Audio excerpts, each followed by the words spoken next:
जीरा प्लस और चाय के साथ इस चैंपियंस ट्रॉफी में मैं करूंगा गुफ्तगू आपसे only on Rameez speaks, brought to you by Zeera plus. Champions trophy 2025 Bharat के नाम, और भारत रिचली डिजर्व करते हैं ये चैंपियन बनना, क्योंकि कंडीशंस के हिसाब से बेहतरीन टीम, जो मर्जी आप कह लें कि भारत को एडवांटेज दिया गया, एक ही जगह पे खेल रहे थे, मगर फिर भी मैचेस जीतने थे और कोई मैच हारे हुए चैंपियन बनना ये बहुत बड़ी बात है। भारत बाकी मुल्कों से बहुत आगे निकल गए हैं टैलेंट के हिसाब से, खासतौर पे व्हाइट बॉल क्रिकेट में, क्योंकि ऑलराउंड स्ट्रेंथ है, ऑलराउंडर्स पाए के हैं, स्पिनर्स पाए के हैं, आपका टॉप ऑर्डर बल्लेबाज जो हैं वो आइकॉनिक बल्लेबाज हैं और उनका रिकॉर्ड आउटस्टैंडिंग है।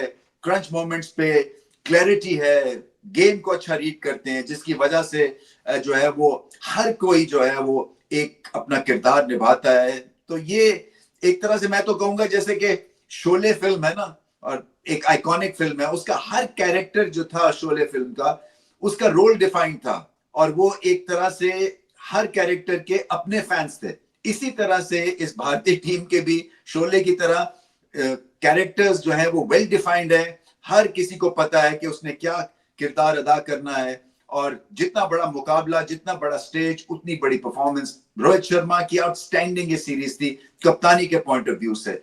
देखिए 4 या 5 स्पिनर्स का इस्तेमाल करना आसान काम नहीं होता, फिर लेफ्ट आर्म इतने स्पिनर्स थे, रिस्ट स्पिनर्स जो एक्सपेंसिव होते हैं, मगर रिस्ट स्पिनर्स को यूज किया विकेट लेने के लिए। जीरा plus moment of the match,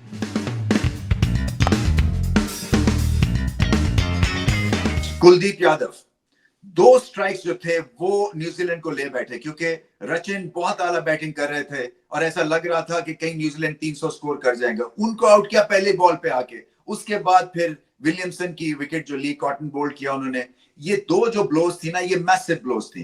देखिए कुलदीप यादव जो थे ना, वो बॉर्डर लाइन केस चल रहे थे, क्योंकि बाकी स्पिनर्स के निस्बत इनकी परफॉर्मेंस उतनी आउटस्टैंडिंग नहीं थी, और शायद अगर आज भारत एक फास्ट बॉलर एक्स्ट्रा खिलाते तो ये शायद मैच भी ना खेलते। मगर क्या है कि आज उन्होंने बहुत ही जबरदस्त स्पेल, अपने इस चैंपियनशिप की बेस्ट बॉलिंग कर दी। मुकाम बड़ा था और लेवल अपना उन्होंने रेज किया, और ये जो 2 ब्लोज थी ये एकदम से डेंट किया इतना मैसिवली न्यूजीलैंड को कि वो संभल ही नहीं सके। फिर एंड में जाके ब्रेसवेल ने कुछ गत्ता चलाया, या ग्लेन फिलिप्स जो कि लाजवाब, एक दफा फिर से हमने देखा क्या ग्रेट कैच किया उन्होंने। उन्होंने आके कुछ स्कोर किया तो स्कोर जो है वो 251 तक पहुंचा, नहीं तो ये लग रहा था शायद 200 भी नहीं करेंगे। सो रिस्ट स्पिनर हैं, लूज बॉल कम देते हैं, इनके पास गूगली बहुत अच्छी है, और फिर जब ये गेंद लाइन पे करते हैं और लेंथ पकड़ लेते हैं तो फिर इनको हिट मारना बड़ा मुश्किल हो जाता है। सो टॉप ऑर्डर के लिए भी खतरा है और टेल एंडर्स के लिए भी खतरा है, और रोहित शर्मा ने इनको बहुत अच्छा यूज किया, जिसकी वजह से इन्होंने जो एक कहते हैं ना कि क्रंच ब्लोज दी न्यूजीलैंड को, और न्यूजीलैंड उसके बाद बल्ले के साथ संभल ही नहीं सकी। Toyota most reliable player of the match,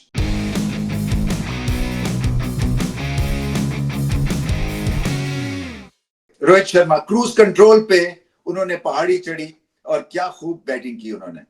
जब ये खेलते हैं तो खूब खेलते हैं, और फाइनल पे कप्तान से ऐसी परफॉर्मेंस, 100 रन की ओपनिंग पार्टनरशिप शुभमन गिल के साथ, उससे बहुत सारे मामले हल हो गए। उसके बाद स्ट्रगलिंग पीरियड भी जो मिडिल फेज में आया भारत के बल्लेबाजों के लिए, वो इतना ज्यादा आगे कर दिया था रोहित शर्मा की इस नॉक ने कि वो फिर आराम से भी खेले, विकेटें भी गिरी, मगर फिर भी उस तरह का थ्रेटनिंग प्रेशर जो है वो महसूस नहीं किया इस भारत की बैटिंग लाइनअप ने। खैर बैटिंग भी बहुत डीप है भारत की, बट इसका जो सेहरा है इस रन चेज का और इस विक्ट्री का जो सेहरा है वो रोहित शर्मा के सर सजता है। बैटिंग लाजवाब, भी निकल के भी खेले, उसके बाद एंगल्स बड़े अच्छे इस्तेमाल करते हैं, फील्ड को खेलते हैं और निकल के जो हिट मारते हैं, इससे एक तरह से ऑपोजिशन भी दहल जाती है और अपने डगआउट को भी एक ग्रेट मैसेज मिलता है कि देखें कप्तान जो है वो इम्प्रोवाइज भी कर रहा है, वो हमला भी कर रहा है ऑपोजिशन पे, सो हमें भी उसी जीदारी से खेलना है। सो बड़ा एक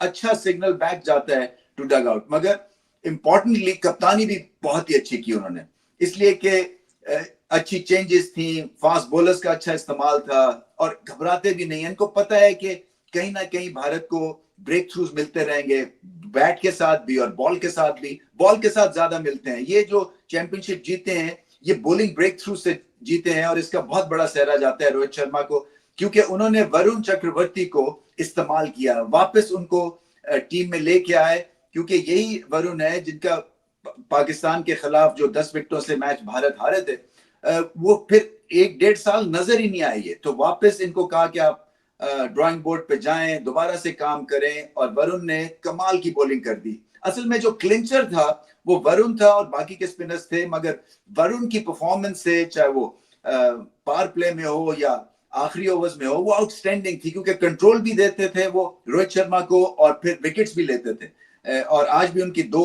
बहुत ही मैसिव विकेट्स थी, जिससे कि और प्रेशर न्यूजीलैंड पे पड़ गया। बट रोहित को बहुत बड़े क्रेडिट जाता है कि ऐसी टीम खिलाई, कंडीशंस को सही समझे, कोई भी टॉस नहीं जीते हैं मगर फिर भी सारे मैचेस जीते। सो दिल भी बड़ा है और बैट्समैन तो है ही ये great.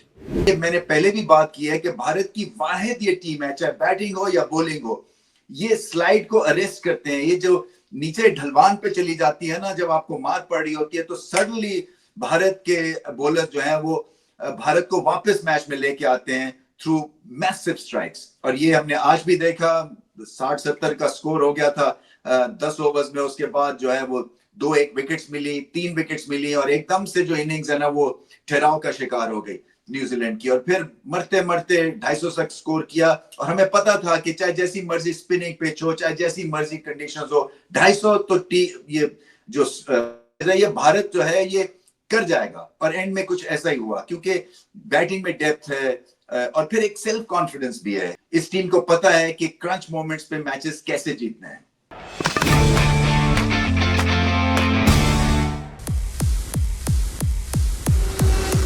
35 years of proven reliability.